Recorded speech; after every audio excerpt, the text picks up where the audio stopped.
Hello there, and welcome to part 2 of this week's reviews, this week being the week of June 17th, the Wednesday where comic books come out, like most Wednesdays.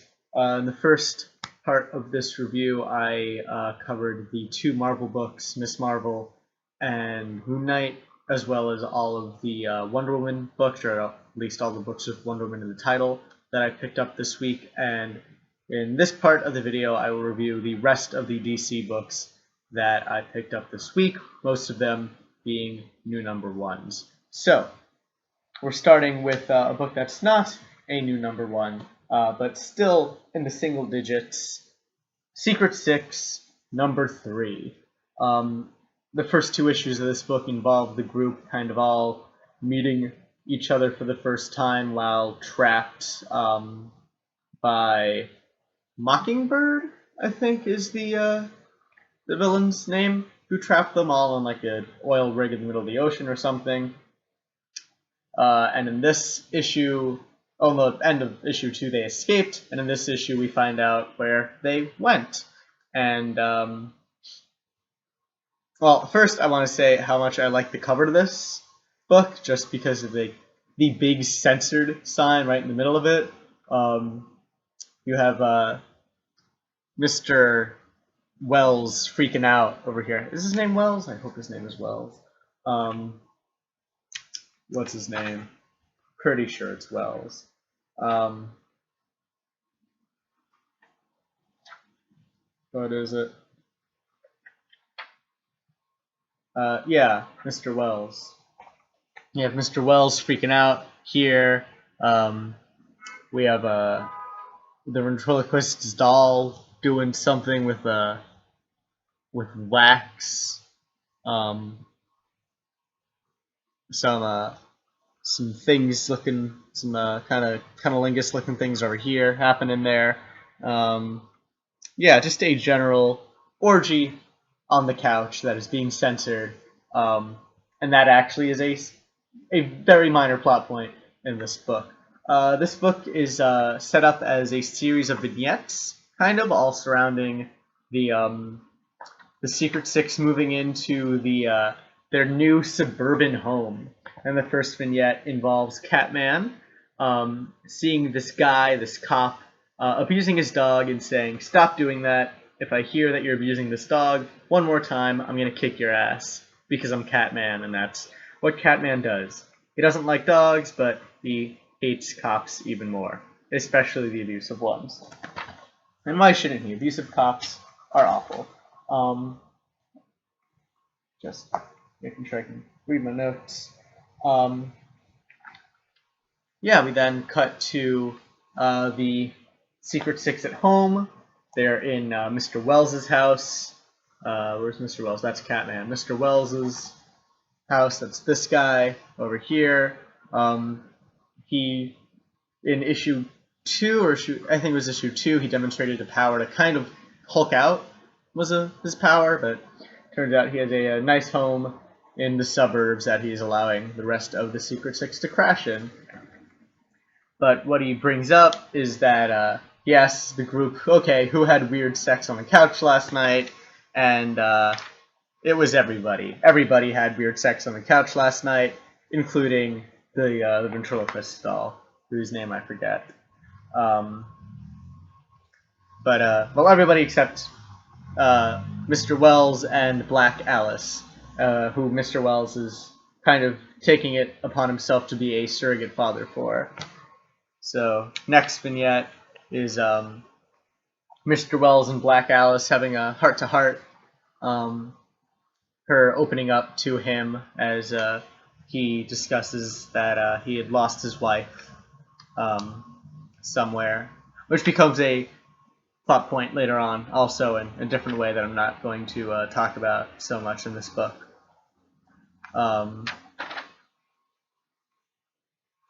We then follow Porcelain, who is this lovely lady, Porcelain and the ventriloquist, as they go out to buy some eggs for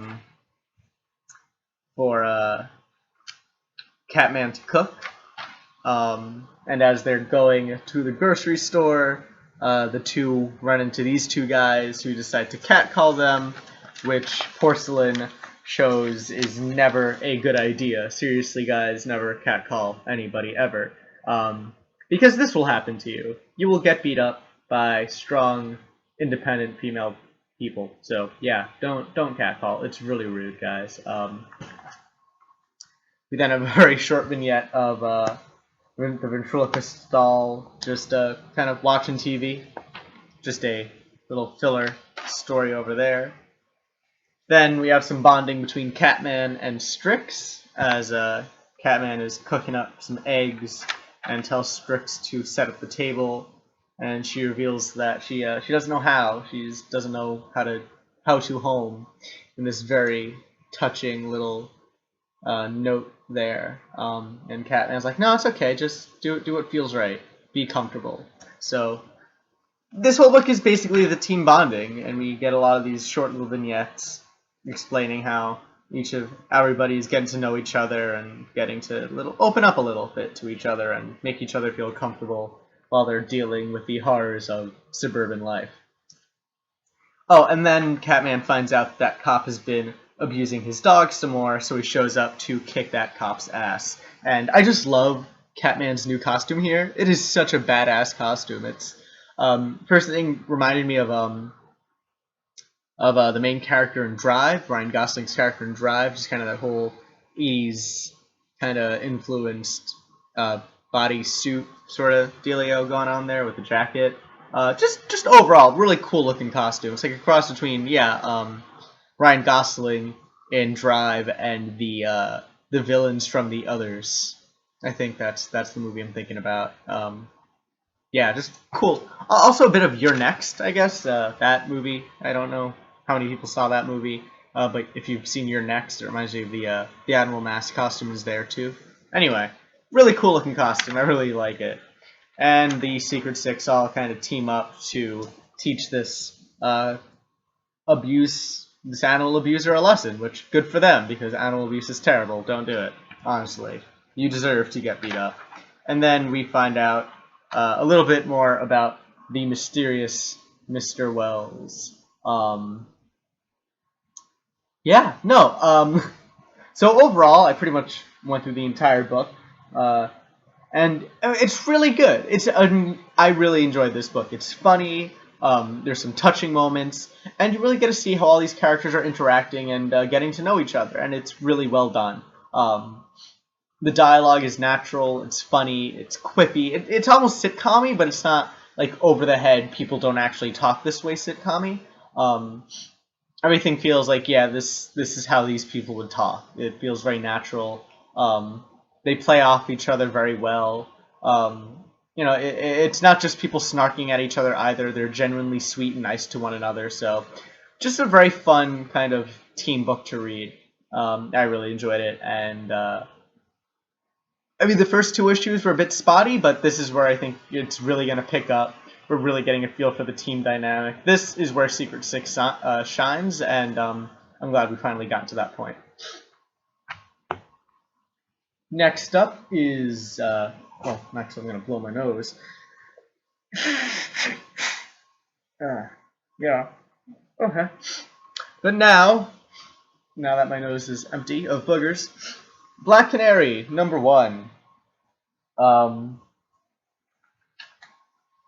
Yeah, this book, I guess, falls into kind of typical number 1 territory, where they're slowly drip feeding the exposition and story in order to set up for the first real introductory arc.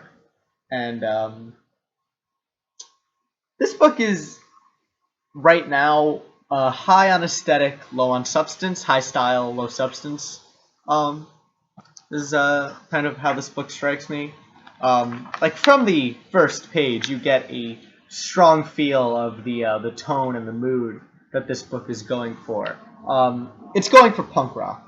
A lot of books nowadays can be going for punk rock. You have Spider-Gwen, this book, kind of Constantine, kind of going for that same feel. And this opens with a zine, a fanzine being written entirely by Tantu Labiche. probably not the pronunciation they were going for, but I'm not going to do the pronunciation they were going for because it's kind of vulgar. You know, yeah. Anyway, like even just from the cover, you don't even have to open the page to figure out. Yeah, this is a book about a rock band. Also, Black Canary's in it. So as Black Canary and her band are touring, Black Canary has been getting herself in a lot of fights, kind of wrecking the place, making it hard for her and her band to get paid for the gigs they're doing. And we also are introduced to a Black Canary who's running away, who hasn't told her bandmates anything about her. They don't even know her real name. They just call her DD. She's been getting into fights, making it hard for them to get paid. Yeah, and just like nobody knows anything about her. She seems to be running away from her past. She says she just wants to get enough money to set up her dojo again, and bring the team back together. I'm guessing the team is Birds of Prey, but it's not really revealed. We're also introduced to her bandmates. There's Lord Byron, who seems to be the band leader, the person keeping the band all together. There's Ditto, who is the mute guitarist with a bunch of secrets that there will probably be revealed by the end of the arc. There's Heathcliff, who I'm pretty sure is coming over from Batgirl. He's a supporting character on Batgirl, kind of a techie computer guy who's now a roadie for the band. And who else is there? There is Paloma, who's the kind of keyboardist for the band and kind of snarky, doesn't entirely trust Black Canary, which is entirely reasonable because nobody on the band knows anything about her. So, not exactly someone who inspires lots of trust. So over the issue, we get all sorts of exposition from that. We see the band play a brief concert before it's interrupted by these goopy skeleton guys who then Black Canary has to beat up. Yeah, it's a first issue, so I kind of want to be gentle, but I'm not getting a lot from this book. I mean, there's of course the issue that it feels like it's trying too hard, almost. It's definitely wearing a punk rock and the whole punk aesthetic as a skin rather than kind of inhabiting that space naturally. I feel, like this book isn't punk rock; it just looks punk rock. It's borrowing that aesthetic, which is fine if you want to borrow an aesthetic. I mean, it's kind of phony. It's not entirely genuine. It doesn't feel like it doesn't feel like the punk rock aesthetic is necessary for this book. This book could have been just kind of normal comic book art, more in the line of Secret Six or Superman or what have you. It kind of feels like it's doing it just to be different, to look unique, which is fine. Being unique is fine, even in some cases for its own sake. But that doesn't win you any points with people who actually came in expecting something punk.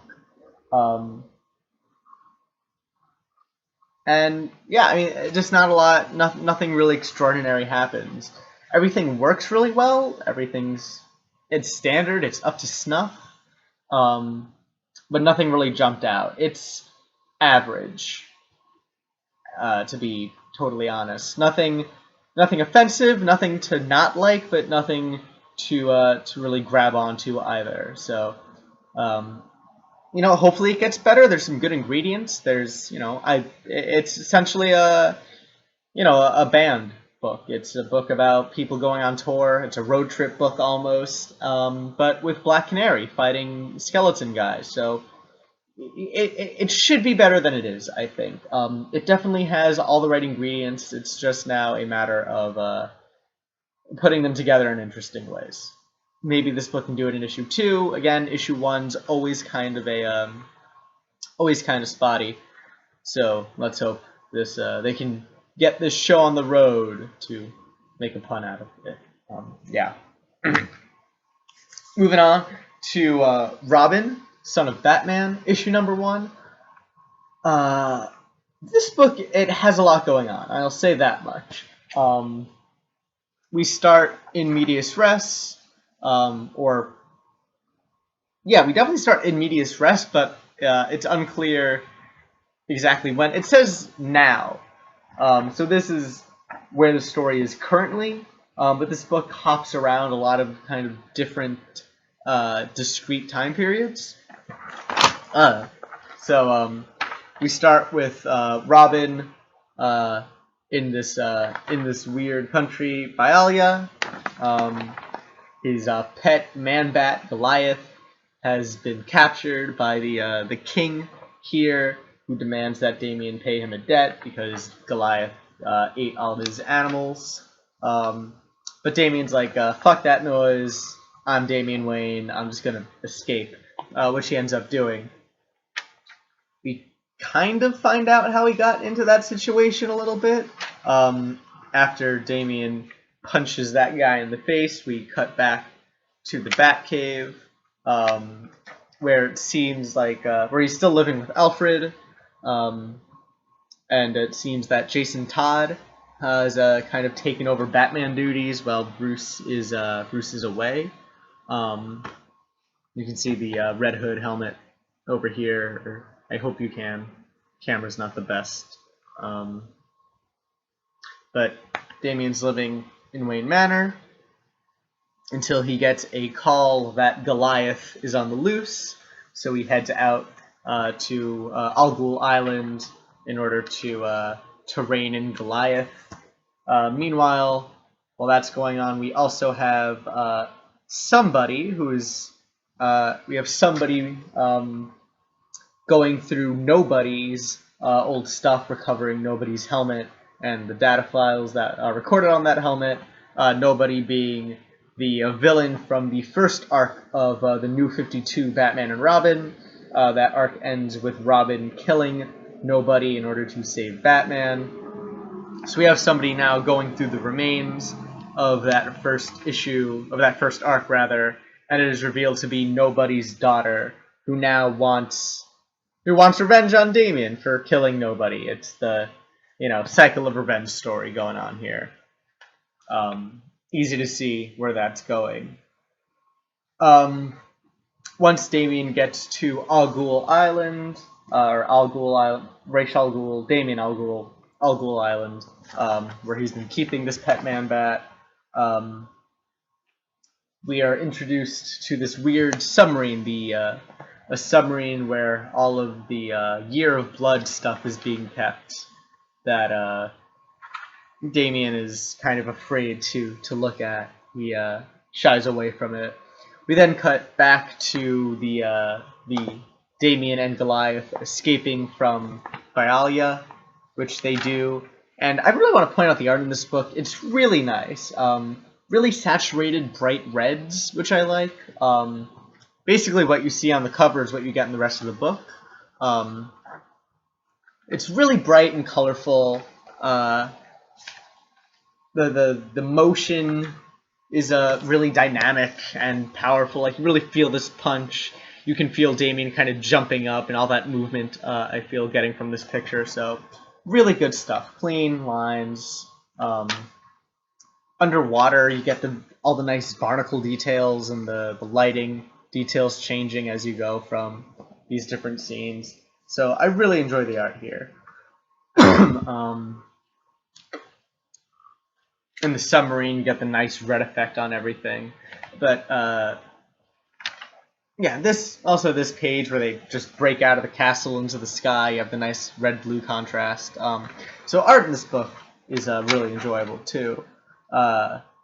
Damian then gets a nightmare. Yeah, a lot of different things happen in this book. We cut from Baalia to Gotham to Al Ghul Island. Now Damian has a nightmare regarding the Year of Blood and how it will kind of keep him from being Batman, how he doesn't feel like he deserves the cape and cowl because of his past sins. It's a really scary nightmare, actually. Like for a comic book sequence, it's trippy, it's scary. Like you really empathize with Damien here, waking up with the cold sweats and feeling like he has to make amends for whatever's the thing causing him the nightmares. He says, in order to pay for the Year of Blood, which we learn is basically a year of rituals that Damien made, where every day he brought home a new assassin trophy. So he killed someone, he did something wrong.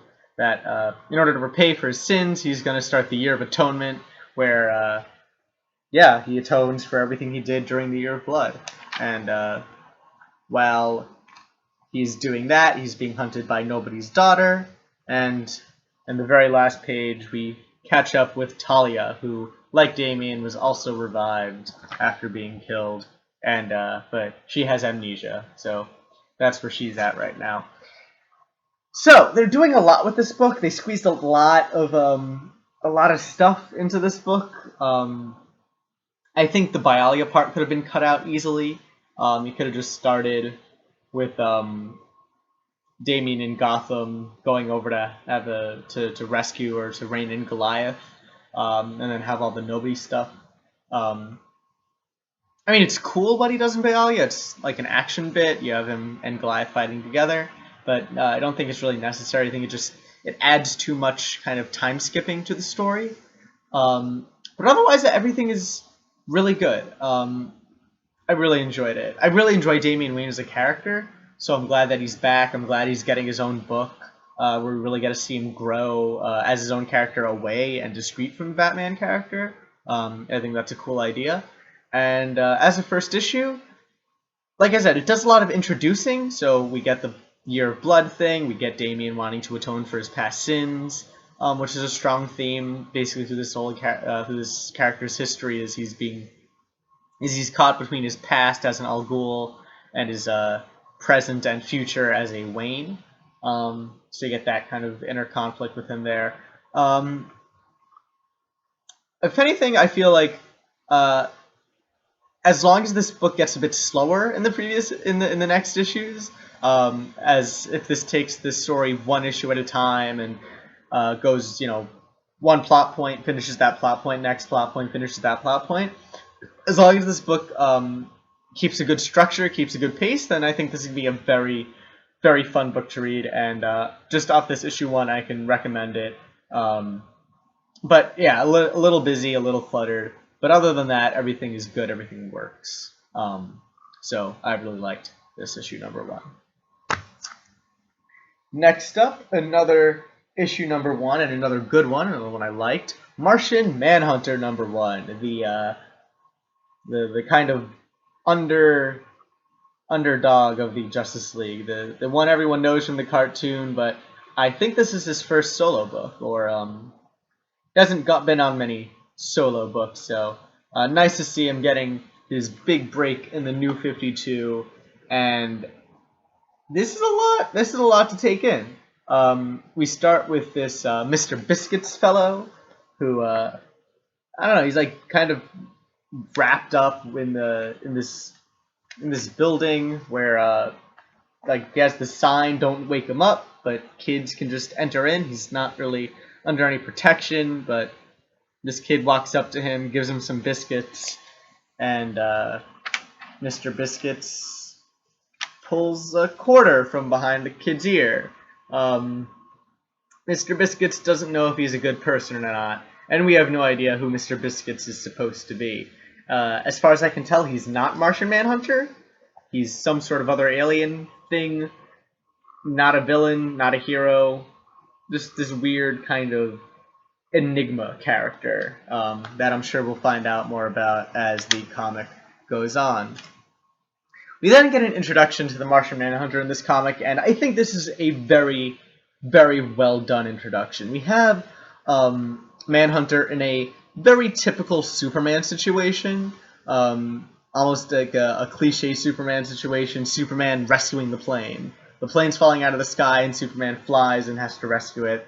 But we see how Martian Martian Manhunter handles the situation a little bit differently. So he flies in, swoops down just like Superman, and he tries to lift up the plane, but is like, no, I can't do this. I'll rip the fuselage in half. I better do this some other way. So he fades in through the plane and telepathically puts everybody to sleep. He's an empath. He has telepathy, and so as he's rescuing these people, he immediately sympathizes and empathizes with their fear, and he can't work under those conditions. He can't work knowing how afraid everybody is. So he puts them all to sleep so he can do his job. And where Superman would kind of fly under the plane and steady its course, lifting the plane up gently, Martian Manhunter just transforms into this giant dragon and lifts the plane. And I think it's a really good scene. It's a really good setup to this character because he's not as familiar as Superman. He has a lot of similar powers. He's just as powerful, maybe more powerful than Superman. He definitely has a wider range of abilities. But he's not just Superman with green skin. He is a very different character. And seeing how his approach to this situation, to this very typical Superman situation, differs from Superman, characterizes Martian Manhunter a lot through the comparison, through comparing and contrasting their different methods, even if you don't have a lot of words just telling us what happens. It's a show not tell sort of thing, and I think it works really well here. We also get a little bit of exposition just to the story going on here that Martian Manhunter is, I guess they're retconning his history a little bit. He's not a refugee from a dying Mars. He was sent to Earth by Mars as a Martian weapon, as part of this epiphany thing that seems to involve the terraforming of Earth for Mars. So interesting stuff going on there. And while Martian Manhunter is saving this one plane, he telepathically, I guess, radios into the Justice League and alerts them to terrorist attacks happening simultaneously all over the world. And I just want to point out really quick that the Justice League here seems to be the only Justice League that is paying attention to the new comic book status quo. You have Superman in the new costume. May or may not have all of his powers, but I'm guessing because he's wearing the T-shirt that he does not have all of his powers, which is in line with all the other Superman books. So good on Martian Manhunter for not being completely confusing about that. We then see kind of all of these weird terrorist things happening all throughout the world. So we join this woman, Pearl, who is a thief in Abu Dhabi. Not Abu Dhabi, in Dubai. Sorry, my mistake. Thief in Dubai, trying to kidnap from this prince, where she witnesses an alien attack, killing the prince as part of this worldwide coordinated terrorist attack going on that the Manhunter alerted the JLA to. We also get a mysterious call in Gotham, the Gotham PD, handling the case of this completely paralyzed kid who killed his own mom. And he's part of this Martian Epiphany thing too. It seems like there's a lot of sleeper cells in the Epiphany, that not everybody knows that they're part of the Epiphany. Which is scary, because maybe you're part of the Epiphany and don't know it, and we'll just end up committing some act of terrorism. Martian Manhunter does know that he's part of the Epiphany, and at the end of this book requests that he is killed in order to protect the Earth, which is an interesting place to end the book on. So yeah, just a really good opening book. In a different way than Robin was, this book sets up a very kind of clear question. What is the Epiphany? What is Manhunter's role in this? That's it. What is Martian Manhunter going to do? How is he going to prevent the Epiphany, this great evil? And does he have to die in order to prevent his own role in it? We get strong characterization of the Manhunter through that action bit. described, and also through his inner monologue. He's worried about what sort of weapon he might become. Yeah, very good book overall. I'd say a pretty good introduction to the Martian Manhunter character. He's not exactly as familiar as somebody like Batman or Superman would be. So, as a jumping on point, this doesn't expect you to know anything about him, which is good. It introduces you to his powers, to his personality, to his role in the book going forward. So, very, very strong issue number 1 from Martian Manhunter. And the last book that I picked up this week is Justice League of America number 1. And this book is just frustrating. We open on a Superman dying at the end of the world. And from the very beginning, it's a good opening. It's a strong opening, very good hook. How did this happen? What's going on here?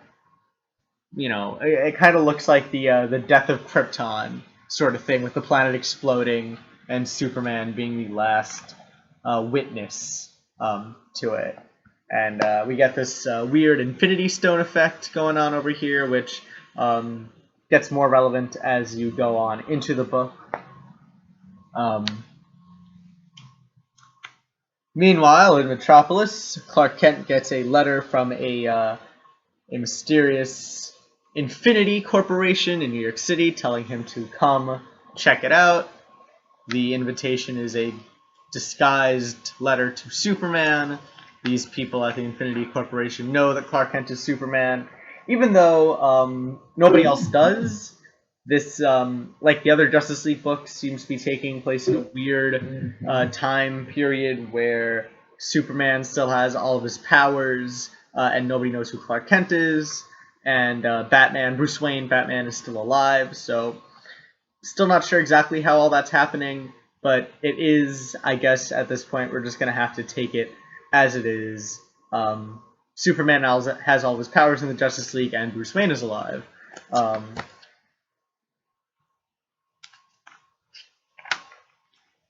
So Superman goes to investigate the Infinity Corporation, and it's revealed that the events of the first couple pages in this book are ripples in time. That is a near future where Superman dies, and the Infinity Corporation, run by this really annoying genius Vincent and his assistant, are trying to prevent the end of the world by kind of pulling these Supermans out of time and trying to get them to, I guess, reveal what happens, to reveal the future in order to prevent it. Kind of a Terminator thing going on there. But we're also given... He reveals that this whole endeavor is powered by this mysterious time stone, so very Infinity Stones stuff going on there. As that happens, a mysterious guard transfers over something from the Maw, which is the Metropolis high-security supervillain prison. He releases one of the prisoners, turns out to be Parasite, and the rest of the Justice League, Batman, Wonder Woman, Flash, Green Lantern, and Cyborg, have to face the Parasite. Before that, though, we're also given a brief little aside with Aquaman, who is the Atlantean liaison to the UN, and of course there's disagreements about things. A lot happens in this book, and none of it really comes together really well. The A-plot seems to be the Superman story, with Superman discovering what this Infinity Corporation is up to, but that is interrupted by the Parasite story, with the Justice League all coming together to fight Parasite. And this is a very annoying fight, because the entire Justice League is idiots. Maybe they don't know Parasite's powers, but even after Batman explains, don't touch this guy, he will absorb your powers, all of the superpower Justice Leaguers continue to fight Parasite hand to hand, just giving their powers over, and I don't know why, just everybody in this Justice League book is an idiot. And just, like Batman explains, don't touch this guy. and they all just rush in to give him his power. It's dumb. It's a ridiculous, stupid, frustrating fight scene to read, with none of the characters acting like they have half a brain at all. And that's like the last half of this book, is just this really dumb fight scene between the Justice League and Parasite. Where they just, like, it's a spectacle, it's fun to see them all use their powers, but it doesn't make sense as to why they're doing it. Because that's not helping beat Parasite at all. We get another interruption from Aquaman about some weird thing that's not revealed yet. Eventually, the Justice League does defeat Parasite by plugging him into the electrical grid. It's dumb. It's confusing. This book is just not that good. Oh, and then the book actually ends with Rao, who is the Kryptonian god, coming to Earth and Superman recognizing him. Which comes out of fucking nowhere. Just honestly, comes out of nowhere. The Parasite fight didn't really lead to anything. We're kind of given to wonder who... And we're not even going to... It's just revealed that the scientists from the Infinity Corp released Parasite. We're not told why they released Parasite. Just to be defeated. Nothing in this book works. There's a whole bunch of questions asked, but none of the questions make sense. None of the questions seem to link together, and it doesn't look like when they link together it's going to be satisfying. This book it's all over the place. You have Superman with his own story. You have Aquaman with his own story. Cyborg pops in just as a kind of deus ex machina for the Parasite fight. Batman's the only character who has half a brain in this book, and does anything reasonable. The rest of the Justice League just charge at Parasite for whatever reason. And then you have, for the ending, just Rao appears out of nowhere, which feels completely disconnected from everything else. So it's a mess of a book. I didn't enjoy it at all. None of the characters were enjoyable. None of the characters felt smart or reasonable. The art is pretty. It's a really pretty book, but that doesn't make up for all of the mistakes, just all the bad writing and bad storytelling that goes on, which is really disappointing.